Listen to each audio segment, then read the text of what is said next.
progressive candidates that actually seem to be winning.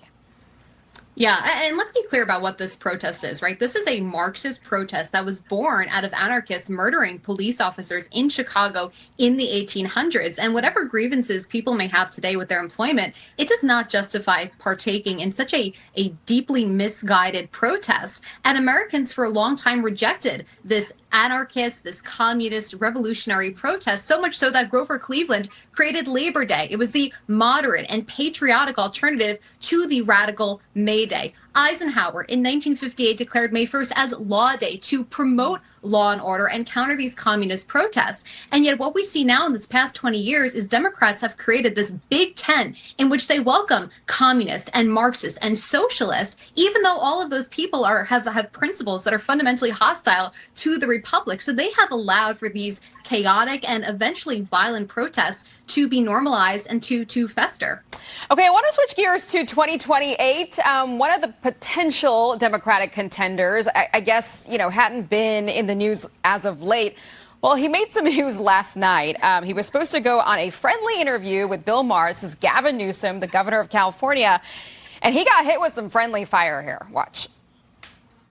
Well, are they going to say good about gas prices? Are they going to say good about how high the rents are? Yeah. So many people live. I mean, there's a whole litany. I mean, the train, Gavin. Okay, the train. You got to get rid of the train. The train. I say this as a friend. You got to let that train go. Let the train go. It's up to $231 billion. I don't think he was prepared to be called out like that, Ricky.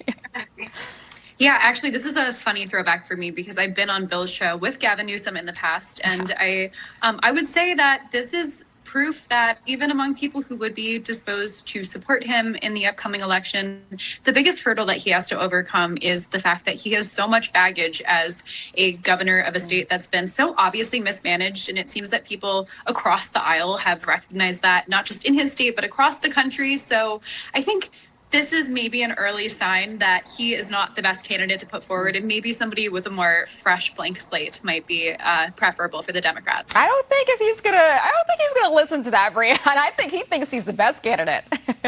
He does. He's kind of been billed as the top contender for 2028. And it's funny because, Aisha, to your point, this was a friendly fire interview. Mm-hmm. Like, yes, Bill Maher was pointing out problems of his track record, but he was also presenting an opportunity for Gavin Newsom to defend or rebut the criticisms that have been lobbed at him. And these are the most generic criticisms, right? High gas prices, the California rail trail. So you would think that Gavin Newsom, after years of being in office, would have an answer or a generic rebuttal to those. And he didn't. He floundered. And part of it is because he gets, all these softball questions from other left-wing legacy media outlets. So he's not used to being kind of grilled. And the other point, to Ricky's point, is that, look, Democrats are going to need to spend the next 2 years really giving him this comms workshop. Because if he can't rebut Bill Maher, imagine putting him on stage against Vance or Rubio or DeSantis, who are going to not only have those points of criticism, but all that other opposition research. So maybe Gavin Newsom isn't the strongest Democrat for Democrats to run. I got to run in 10 seconds, ladies, but really quickly, would you watch a New Apprentice hosted by Don Jr.? Ricky, give me your take. Really quick. I